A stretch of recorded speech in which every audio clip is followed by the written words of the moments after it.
আমরা শিক্ষা খাতে আগামী অর্থবছরে শিক্ষা খাতে বরাদ্দ জিডিপির 2% উন্নীত করে মোট 1,36,606 কোটি টাকা বরাদ্দের প্রস্তাব করছি।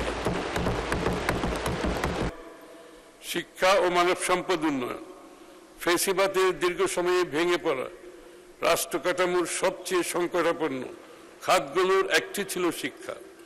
তারুণ্যের আকাঙ্ক্ষাকে ধারণ করে যে জুলাই গণঅভ্যুত্থানের মাধ্যমে আজ আমরা গণতান্ত্রিক বাংলাদেশে ফিরে এসেছি, সেখানে অবশ্যই আমাদের ভবিষ্যৎ প্রজন্মের জন্য এমন একটি বাংলাদেশ গড়ে তুলতে হবে যেখানে শিক্ষার্থীরা সৎ, যোগ্য, দক্ষ এবং দায়িত্বশীল নাগরিক হিসাবে গড়ে উঠবে।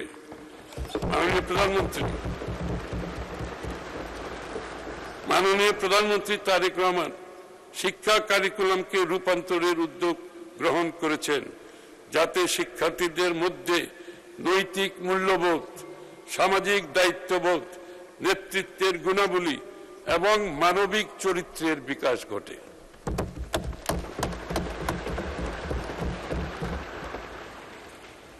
আমরা শিক্ষার্থী ও শিক্ষকদের জন্য এমন পরিবেশ করতে চাই যাতে তারা আধুনিক শিক্ষা, প্রশিক্ষণ ও সুযোগ সুবিধার মাধ্যমে নিজেদের সর্বোচ্চ সম্ভাবনা বিকশিত করতে পারে। আমরা শিক্ষা খাতে সরকারি বিনিয়োগ পর্যায়ক্রমে ও ধারাবাহিকভাবে বৃদ্ধি করে জিডিপির 5% উন্নীত করার লক্ষ্য নির্ধারণ করেছি। আমরা শিক্ষা কারিকুলামে কারিগরি ও বৃত্তিমূলক শিক্ষা, তৃতীয় ভাষা শিক্ষা, ক্রীড়া ও সংস্কৃতির বিকাশ, প্রযুক্তি নির্ভর শিক্ষা এবং লার্নিং উইথ হ্যাপিনেস বা আনন্দময় শিক্ষাকে বিশেষ গুরুত্ব দিতে চাই।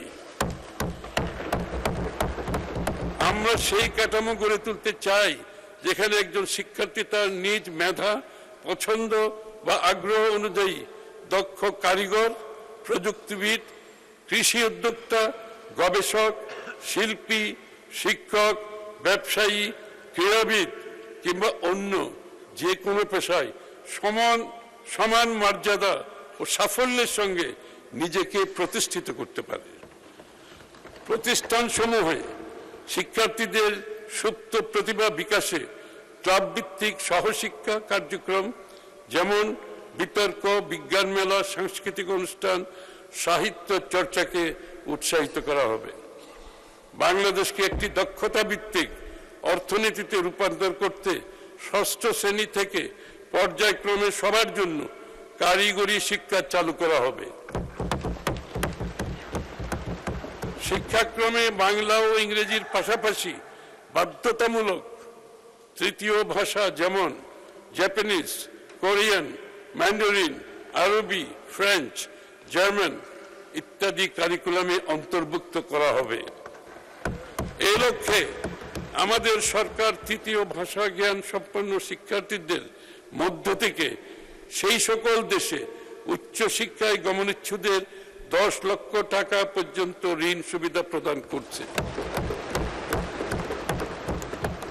মেয়েদের জন্য বিনামূল্যে স্নাতক পর্যন্ত শিক্ষা সম্প্রসারণ করা হয়েছে।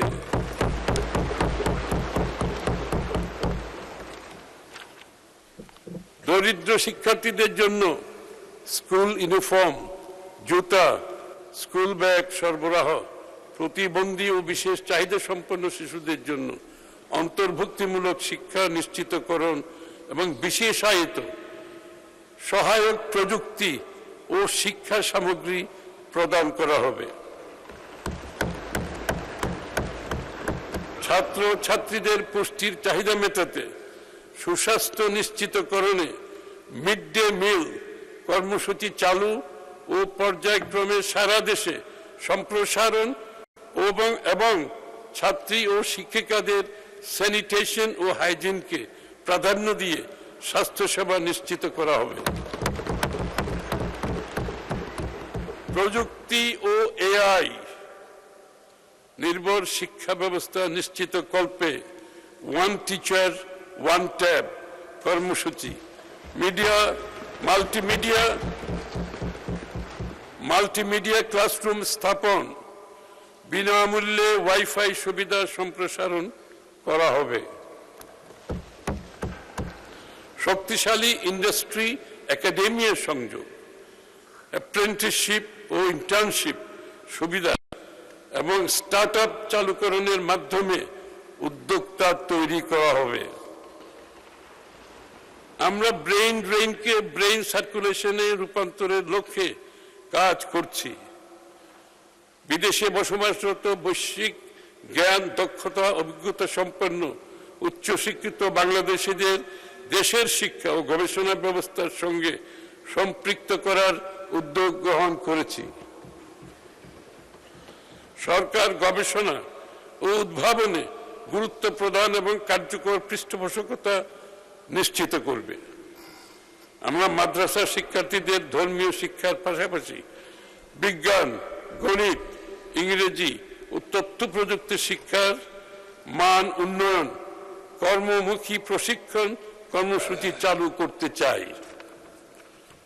আমরা শিক্ষা খাতে আগামী অর্থবছরে শিক্ষা খাতে বরাদ্দ জিডিপির 2% উন্নীত করে মোট 1,36,606 কোটি টাকা বরাদ্দের প্রস্তাব করছি।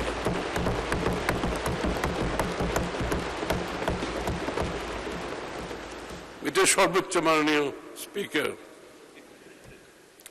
যা 2025-26 অর্থবছরে ছিল 87,206 কোটি টাকা, জিডিপির 1.39%। সেখান থেকে বাড়িয়ে 2% অতিরিক্ত করা হয়েছে মাননীয় স্পিকার।